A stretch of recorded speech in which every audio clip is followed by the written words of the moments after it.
Hello everyone, I'm Orendra from OS Tech World and I hope you all are doing good. So today I'm up with new topic which is virtual environment, or we will discuss about virtual environment. So why we need virtual environment and how it can be useful for our projects.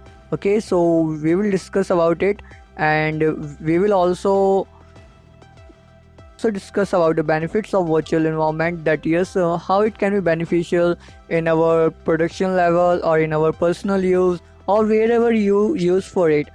Means number of developer are confused, or number of beginner developer confused with it, that why we need virtual environment if we can work without it.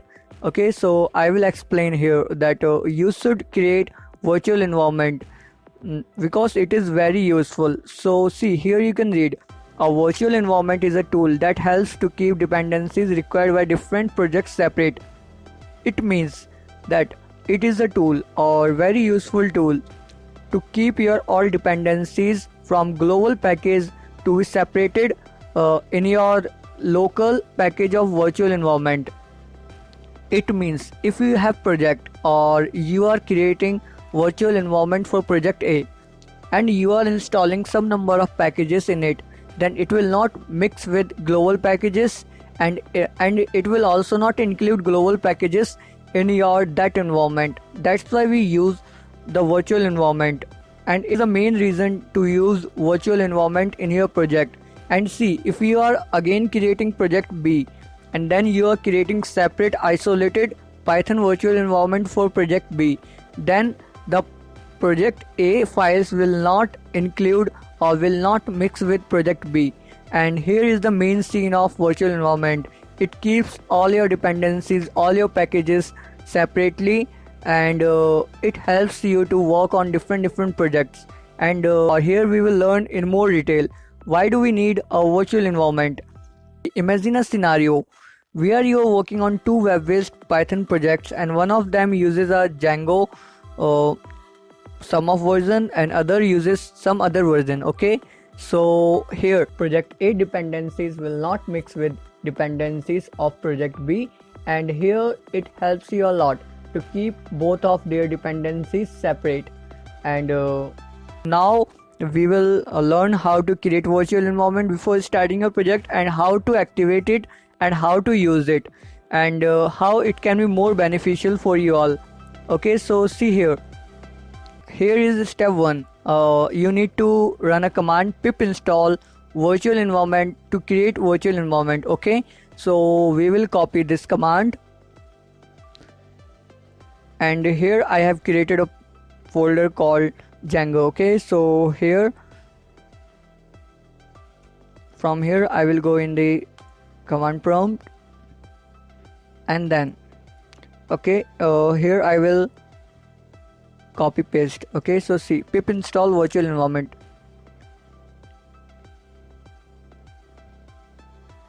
Now wait for a while, wait for some minutes. See, it will say that requirement already satisfied, because it is already installed in my computer. So you can install it by running this command in your PC or in your laptop, and then you will able to use virtual environment. Okay, so see, here again come on our notes, and here we can see that how we can create virtual environment. Okay, so for creating virtual environment you need to write, or you need to run command virtual environment and name of that environment. So here I will copy the same thing and I will paste it there, and here I will write like my virtual environment name is Django. Not Django, we can use our project, my project. Okay,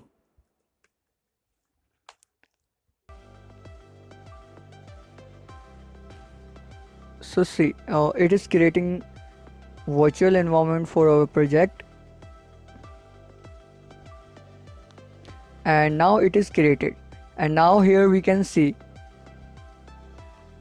it is created. Okay, so now what's the next step? You need to go in this script folder.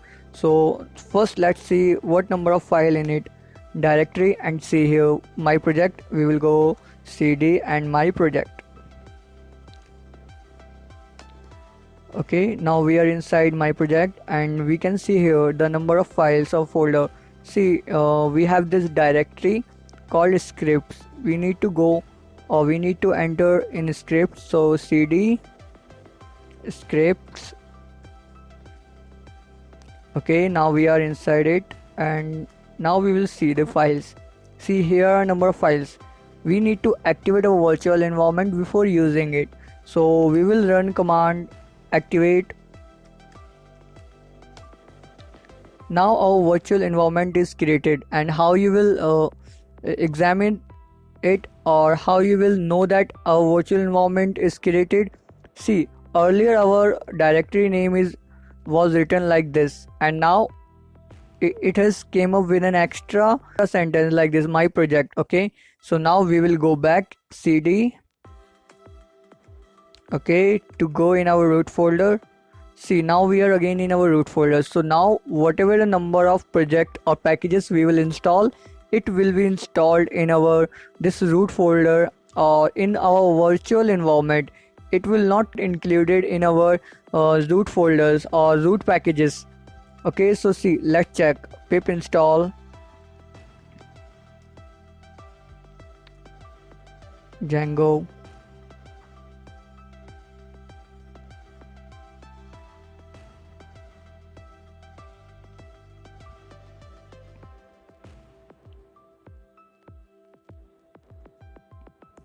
It is installing Django in your virtual environment only. I have installed Django in my global packages, but it will not say it is already installed. It will again install for you in your virtual environment. And see, here it is installing again for you, downloading Django 3. Okay. So that's all for virtual environment and how you all can use it. And in next video I will explain you or we will discuss about how to create Django project and Django app and what is the difference between Django app and project and how we can create a website using Django. So we will now start a series on Django and we will discuss more further about it. Okay, thanks for watching West Tech World. Keep supporting and keep sharing with your friends, and don't forget to subscribe my channel, and don't forget to comment if you find any mistake or if you want to ask any question, you can comment in comment box. Okay, thanks for watching West Tech World.